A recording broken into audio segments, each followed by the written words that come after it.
Hello everyone, Wizards gave me this precon. Well, they gave me a couple, but this was the one that I was most interested in building into cEDH because it comes with Hakbal of the Surging Soul. Hakbal is a 4-mana commander, where at the beginning of combat on your turn, each Merfolk creature you control explores, and the dude himself is like a Merfolk. And whenever they attack, you can put a land card from your hand on the battlefield tapped. Also, this precon is just like a really good Merfolk precon, so there's only 2 speeds that I have. The first speed is just playing precons just out of the box. I love playing precons. And the second speed is the highest speed, which is or the max speed, 10 out of 10 speed, which is making Hakbal into a cEDH deck. I think a lot of you are probably going to be wondering, like, how is this deck supposed to be cEDH? It's not cEDH. It doesn't have ad nauseam in it. It's not Grixis. Well, what this video really is about is how I take a commander and try to push it to its limit and play it in high power, cEDH, whatever you want to call it.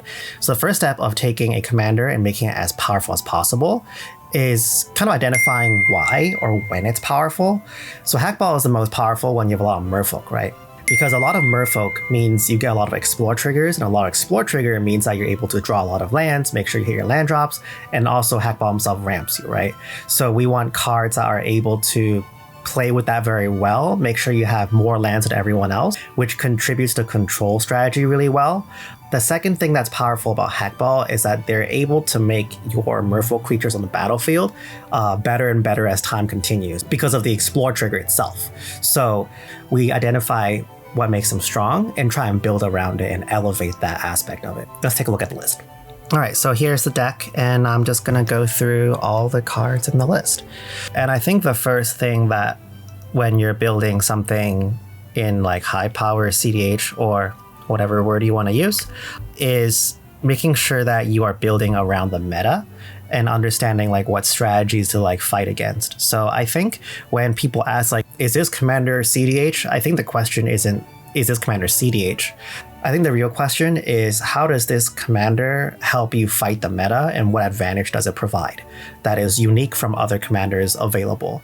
And ultimately, how are you building your deck around this meta, right? So I think just simply asking like, you know, is Hakbal cEDH doesn't really get into like the nuances of like how to build around it, right? Because I think in most cases when you say like, why does an explore trigger matter? It generally doesn't when you're comparing it to something like the power of like a turn 2 or turn 3, like Thassa's Oracle Console, right?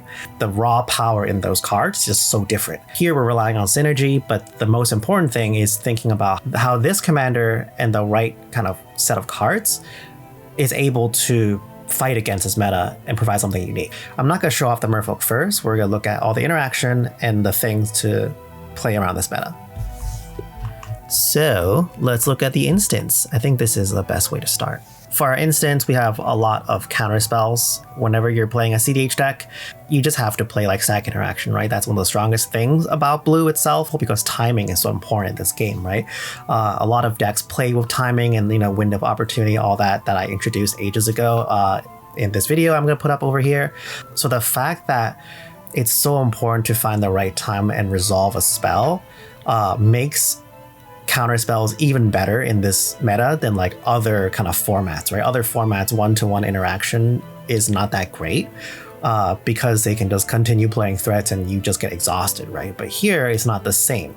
Here generally it's like one real threat and you just have to stop that threat. And the fact that you're able to control time in that manner is very powerful. So you know, this is a long-winded way of saying like blue's good. So here we play a little bit more counter spells than other decks, but not too much because those spells will also eat away at like the slots of the list and we still also have to play Merfolk and other things, right? So here for our counter spells, we have an Offer You Can't Refuse. This is a good hard counter for non-creature spells, so hit enchantments, hit artifacts, all that stuff, right? Blue Blast is really good because knowing that a few red cards, some of the best cards of the meta, like Dockside Extortionist, Underworld Breach, also just Red Blast and Deflecting Spot, Blue Blast is just really powerful. And even if you're in a pod where Blue Blast doesn't do anything, we actually have ways to like get rid of the Blue Blast and turn it into something else. So we'll see that in a little bit, but I think in general, Blue Blast is just like a powerful card.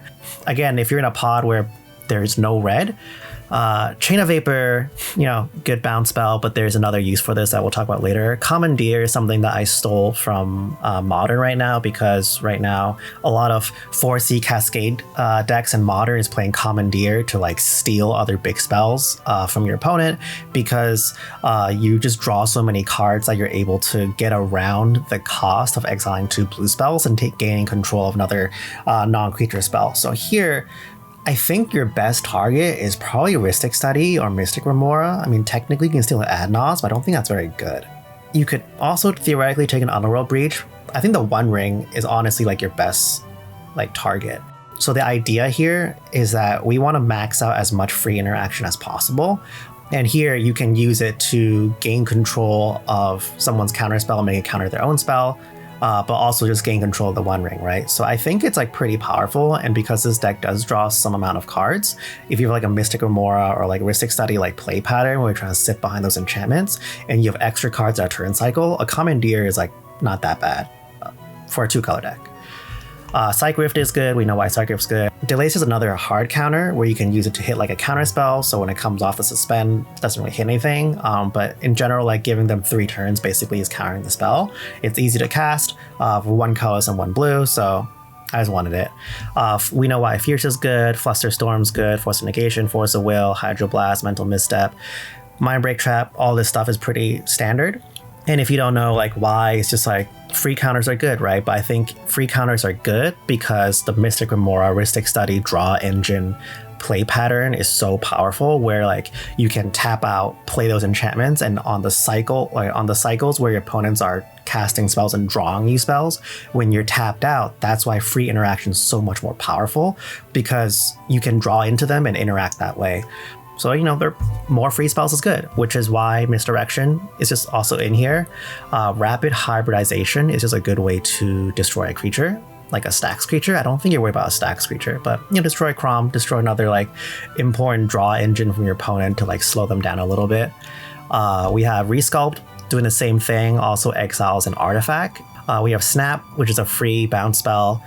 Stifle, so I actually really like Stifle, and something I didn't talk about yet is I actually made like a really good Merfolk deck before, and I brought out to LA, and it was like 11 wins and like 3 losses or something like that. It was like ridiculous. I made it for Shuffle Up and Play actually, and I played a game with that deck with Jim from the Spike Feeders, Cam, and also Higher, and I dominated that game so well that it was just an awful episode. I had a turn 1 Trinisphere and no one could beat it. No one could beat the fact that my Svalin drawing me a card, everything is unblockable, just dealing a lot of damage and just holding up counter spells. Like, it was a miserable game to watch, but very like powerful demonstration of like why that deck is good. And which is why actually when you watch the episode I'm on for Shuffle Up and Play, my deck's kind of bad. It's because I took Hire's deck and my deck and just made a deck like in between games because I forgot to bring 2 decks. Going back to why Stifle's here, I think this deck is drawing a little bit of what I'm playing with the other Merfolk deck, which is a tempo deck. Here Stifle is good because you can stifle triggers like, Vassals Oracle ATB trigger, but stifling a fetch land off of like a low land count like deck is pretty backbreaking. Swan Song is, generally good. Tail's End is also like a very good spell that I found. You can counter an activate ability, triggered, and also legendary spell, so it just always hits a commander.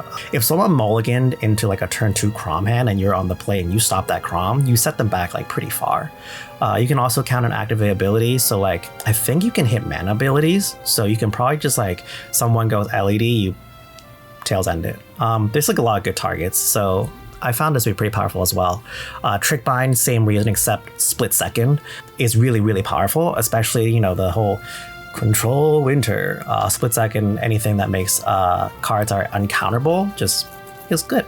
I generally like to unsub because there are times where there are spells in the stack are uncounterable. Like ages ago when people used to like play Golos Boseiju and like play an Adnos that's uncounterable. I can't think of like another spell off the top of my head that is uncounterable at the moment that matters. No one really plays Dovin's Veto, but Unsub is just like kind of flexible that way where it gets around that stuff, which is what makes Deflecting Swat really good as well, because if there's any spells that's uncounterable, you're like, get swatted.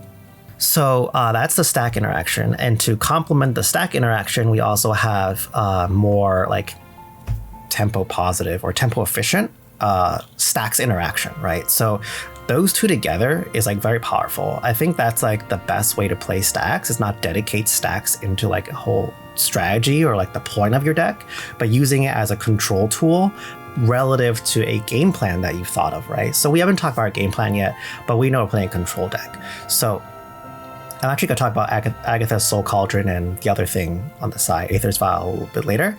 But let's talk about the Staxx pieces, because we're talking about the control element, right? So Chalice is good because Chalice on 0 just stops, like on the play, Chalice on 0 just stops, like, you know, all the free rocks, makes storm lines really difficult. They have to like Chain of Vapor this. You can also send on 1, which is also generally very powerful, stops all the tutors, stops like a good amount of like spells like Gamble, Swan Song, a bunch of stuff, right? So in general, I think Chalice on 0 is good, but depending on like what context of your hand and what you're trying to do, I think you can think about like what's better for you to counter based on your like board position. So 0, 1, maybe even 2, whatever you want. Crucible we'll talk about later. Curse Totem is really good because there's some creature decks right now like Kinnan. You know, Kinnan, there's not a lot of good ways for you to stop Kinnan right now. There's another good way that we'll show off later, a couple other good ways. But Curse Totem's great because it just stops Kinnan. It stops creature active abilities, stops Time, stops Dorks, you know, and we don't really have that many active abilities, so for 2 colorless, great card. Grafdigger's Cage is here to stop Sisay, but mainly Underworld Breach. Just like for 1 mana, you can't really ask for more. Then Pithing Needle, I like cards like Pithing Needle, even though it's like very, very specific. It's just like you can be very targeted with the thing that your hand does not currently answer very well. This over here, I played in my Merfolk deck as a meme and ended up being so good. Quicksilver Fountain, I thought was like unplayable. Like it's just really funny. What Quicksilver Fountain does is at the beginning of each player's upkeep, they put a flood counter on a non-island they control, and that land becomes just an island. And then at the end of each turn, if all lands in play are islands, all flood counters are removed. So the reason why Quicksilver Fountain ended up being really powerful is because I would play in pods against like Kenrith or Sisay or like really, really greedy decks that, you know, color management is really, really important. And Quicksilver Fountain knocking out like certain colors of their, you know, incredible 5-color land base ended up really mattering because it would just shut off like certain parts of their hand or shut off like, you know, Sisay's ability to even activate, right? So I like to keep it. Shadow Spear is just another powerful card. Corporate Orb is here for Thassa's Oracle, and then lastly Trinisphere. So Trinisphere is interesting here. Trinisphere is really good against storm decks or decks with like low mana cost that is trying to chain a lot of spells together. So thinking back on what makes a commander really strong, Hakbal is strong because they give you more lands. So Trinisphere plays really well in that plan because now generally we're going to have more lands than our opponents, which allows us to control the table better. And under a Trinisphere, even if they want to fight us, I would safely bet that we're going to have 9 mana more chances than like our opponent will have 9 mana. Or like by the time they have 6, we'll have 9. So that's a note on Trinisphere. Good card. Some other things that I think is very powerful, like back to basics. Something you might notice here is that I'm really targeting our opponent's lands here with like the stifling of the fetch, the Quicksilver Fountain knocking out the colors, and back to basics to really punish the non-basic lands, right? And also Trinisphere. So like all these things put together, sometimes will just like lock a player out from like doing anything. And then there, like your Hakbal's exploring every single turn, your Merfolks are growing, and you can just like take them out through combat, right? Back to basics is just like, I think, a must-have for any low-color blue deck. There's no reason why you shouldn't because it's so oppressive against most high-color decks that are like abusing, you know, the fact that they're unpunished with non-basics. Blood Moon is not great in cEDH because one of the best cards is Dockside Extortionist, and that totally gets around Blood Moon. You can also just play your like colorless signets and stuff like that to like fix your colors and play Underworld Breach, and you're still good. Back to basics is different. Back to basics basically means you can only tap that land once. And after that, it's gone, right? So it's not like perfect in the sense that they're still able to play their fetch lands and like kind of wait till the right time and take out the back to basics and untap. But you know, you have counter spells, so it's much more difficult. So there's one last piece of control that I haven't talked about, which is Oko. Oko Thief of Crowns is something that I've always liked for a very long time. When I played Sisay ages ago, I've learned that from my testing games, a turn 1 Oko creates a really interesting situation where nobody wants to play their commander because you can just elk it. And Oko is one of the best ways in the past to like stop Winota, because removing Winota just means they can recast Winota. Oko turning it into an elk just shuts that whole deck down. Like the only way they can get rid of it is killing that elk Winota themselves and then recasting, right? Which is the same thing for like Kinnan. You can also just shut off your opponent's like mana crypts and stuff like that and turn it into a 3/3. And also under your Staxx board, or if you're able to set up a Trinisphere and your opponents can't really do anything for a couple cycles, turning your mana rocks are a little less useful. Now that Hakbal's giving you lands and stuff like that into 3/3s, to add that to your clock is like actually pretty strong. So I really like Oko, and since we're in blue-green, there's no reason why we don't play Oko, in my opinion. So now let's take a look at some Merfolk. Kosi's Trickster was like something I was experimenting with in my other Merfolk list, and this thing always became like a 10/10, like really quickly. No one respects Kosi's Trickster. And if someone spends a removal on Kosi's Trickster, you're like, cool, good job. Kosi's Trickster became a duress and got you. Kopala, Warden of Waves. So this is not my favorite Merfolk, but being able to like put ward on your other Merfolk is kind of important because we are stressing mana bases and like stressing your opponent's ability to cast spells.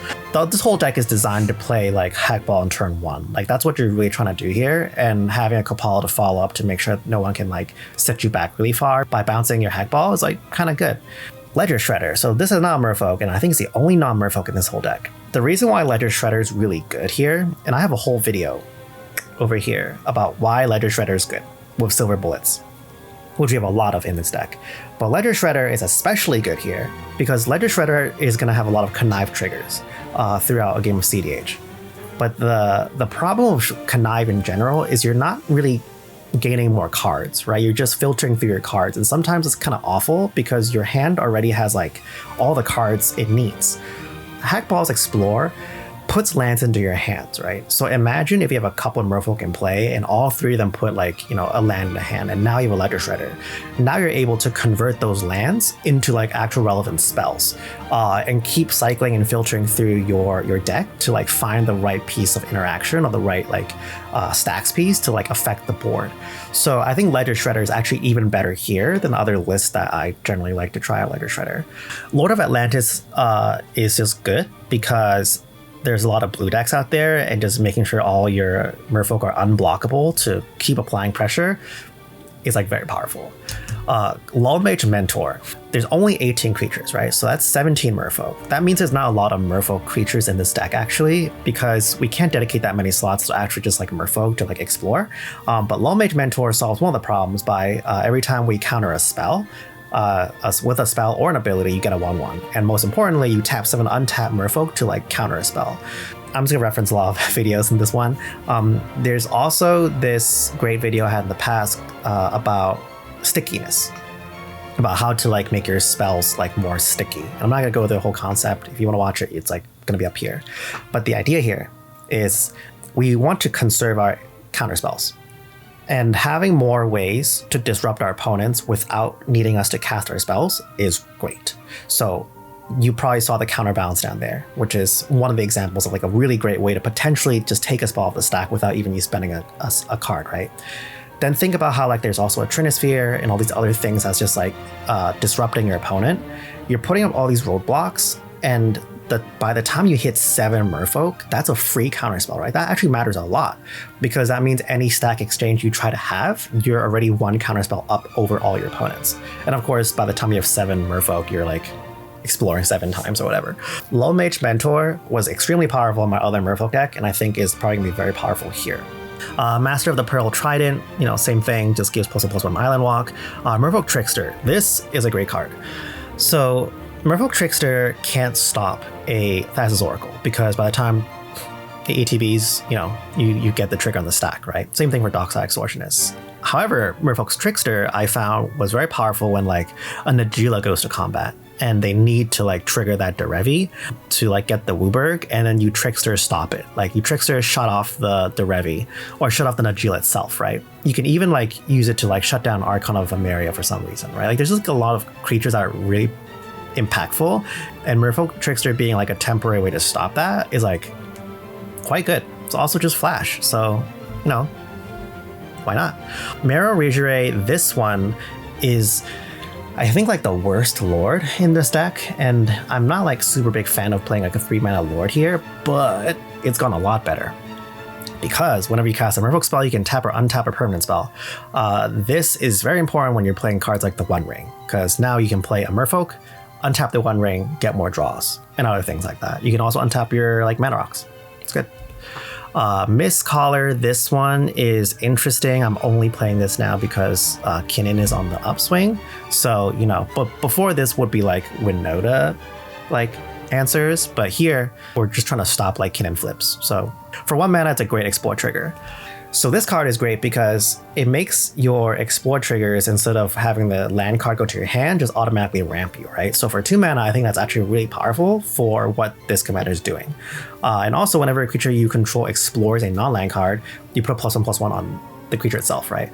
Theoretically, I think this card can become a threat pretty quickly, and also just helps you ramp like much faster. Rishadan Dockhand. So this one might seem really bad, but I found it was extremely powerful too, because there are decks, like specifically I played against like a cEDH deck, and what I did was I used the Rishadan Dockhand to tap their land when they had basically Wooburg except for a fetch land.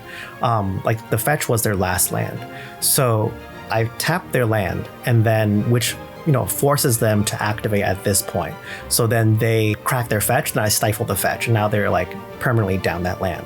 So Rishadan Dockhand is really strong because you taking away an important color like on their upkeep for like one player actually might mean like a whole extra turn. In addition to like a lot of the other things we're playing, like Back to Basics, Trinisphere, and you know, other things like that.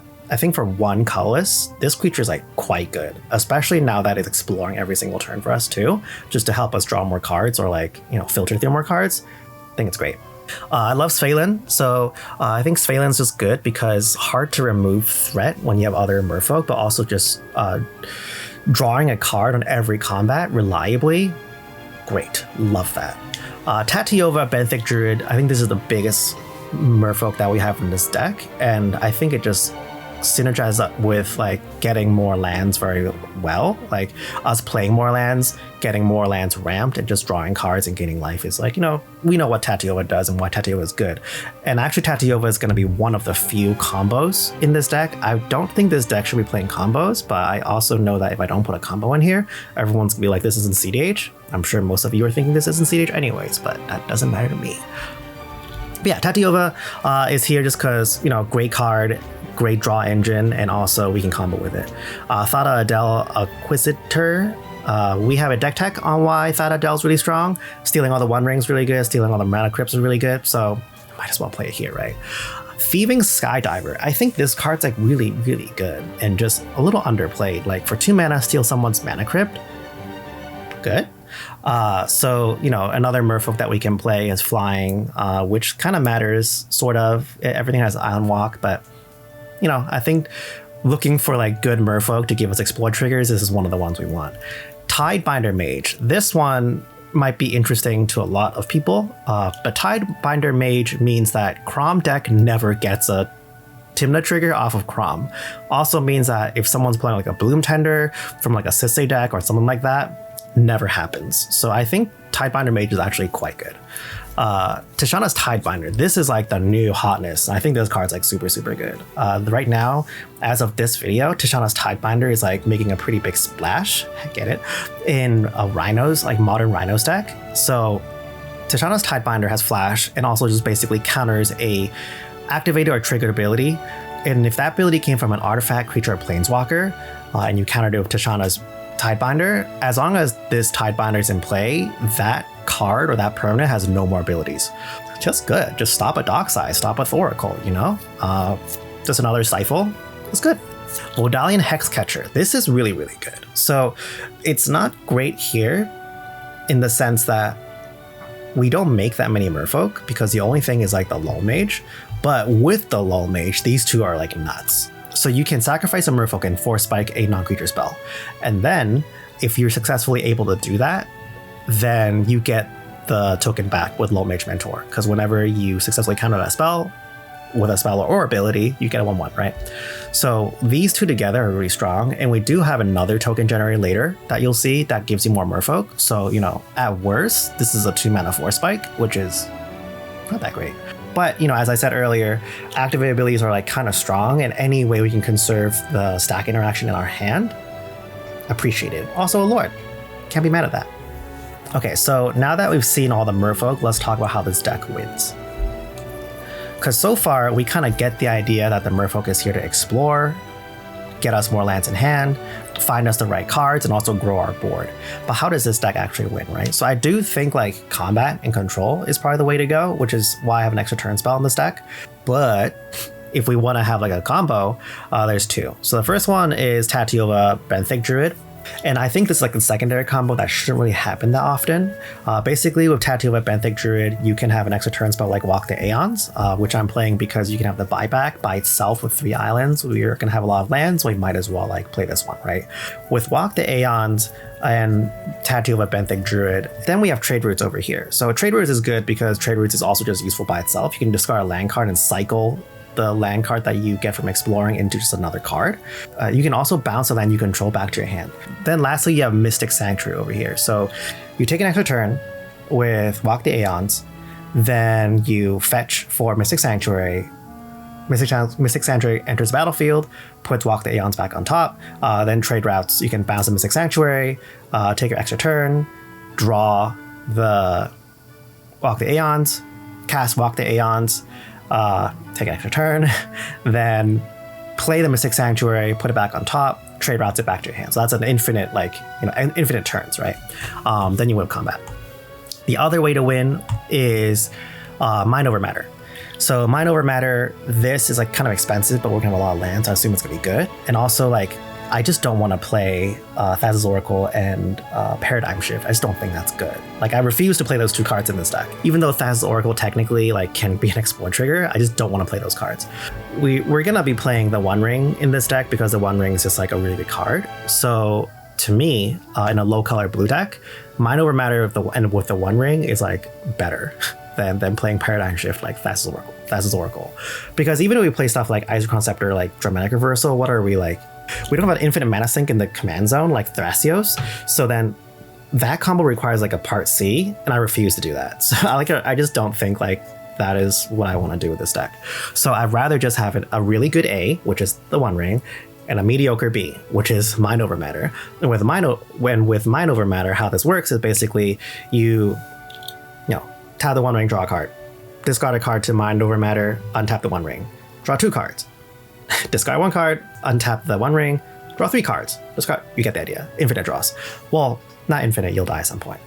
You're basically able to draw your deck with Mind Over Matter, and then how you win afterwards is that's why there's a bribery in this deck. So the bribery is here to bribery the Thassa's Oracle out of your opponent's deck for freezies, right? And how you're making mana is you're playing all the colorless rocks that generate color. You can play Arcane Signet, but you can also just like play all the free rocks like Mox Diamond, wherever Mana Crypt is, there has Mana Crypt, then like go Mana Positive with a Soul Ring, then a Simic Signet, then a Talisman. Then once you have a grip full of cards because of Mind Over Matter, you dump your cards in hand to untap those rocks to like play whatever spell you need to play. So it's not infinite mana, but it's a lot of mana. Okay, so now that I explained the Mind Over Matter loop, there's one last little detail I want to talk about. Eventually you're going to hit a point where there's enough bird encounters in the One Ring where you're going to draw like too many cards, right? You have to reset the One Ring, which is why we have a Chain of Vapor in this deck. So the Chain of Vapor is here to just help you bounce the One Ring, replay it so you can draw as many as you need to then bribery Thassa's Oracle win. So those are the 2 ways to win the deck, and I think it's pretty cool. I don't think it's like that reliable, but that's the amount of combo I'm willing to play in this deck. You can play whatever you want. While we're at enchantments, let's take a look at some other cards. We have Burgeoning and also Exploration. So the reason why these 2 cards are in this deck is because generally we're going to have more lands in our hand than our opponents. So the fact that we have exploration means that if we have a couple different merfolk and we successfully hit a couple lands, we can play those lands immediately. Or burgeoning, whenever our opponents play a land or fetch a land, we can just start dumping the lands that we have in our hand onto the battlefield. And this also works with like Mystic Remora or like Rhystic Study, where if once your hand starts to like draw those lands, and you have a burgeoning in play and your opponent's taking like, playing more lands, you can just start putting your lands into play too. It's pretty good. I think this is like kind of nuts. Deep-Root Pilgrimage is a new card from Lost Caverns of Ixalan, and whenever one or more non-token merfolk you control becomes tapped, make a 1/1 blue merfolk creature of hexproof. This plus Hakbal, great, so good. Because basically you're just, every time you attack, you are getting a merfolk, and that merfolk is going to be another explore trigger, and the more merfolk you play, and the more merfolk you can tap, and they're unblockable because of Island Walker or whatever, I think it's going to quickly get out of control, especially with a Lord. So I think this is like an extremely, extremely powerful like card to synergize with our commander. What else is left?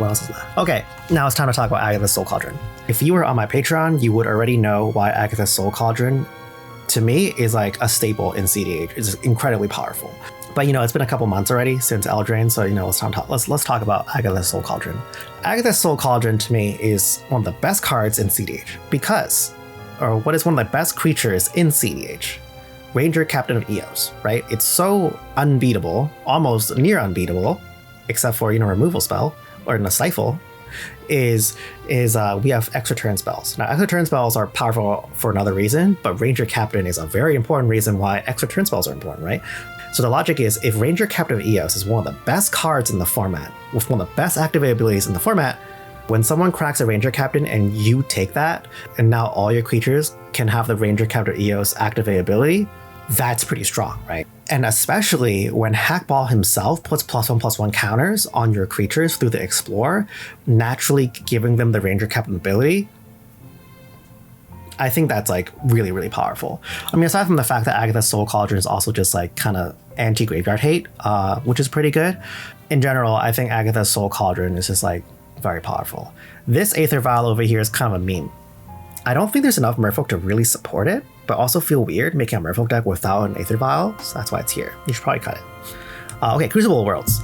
This thing, let's talk about Crucible of Worlds. The reason why we have Crucible of Worlds is because we have a Wasteland. I think there should also be a Strip Mine here, but it's fine. I probably would cut like another island or like another duel for a Strip Mine. But yeah, we want to Wasteland Strip Mine our opponents so that they're behind on lands, we're up on lands, and it just becomes increasingly more difficult for our opponents to even play the game. And that's my Hakbal deck tech. Thank Wizards for sponsoring this video. And if you're interested in playing Hakbal across all power levels, head to your local LGS and pick up this Explorers of the Deep Precon. It's a really well-built Precon out of the box if you like Simic fun stuff, or you're just a Merfolk fan. You can also just buy the pirate one and get Francisco. If you're a serious Merfolk fan, you want to check out this top 16 Thada Adel deck tech to see how this thiefy fish steals games in cEDH. Thanks for watching. Bye!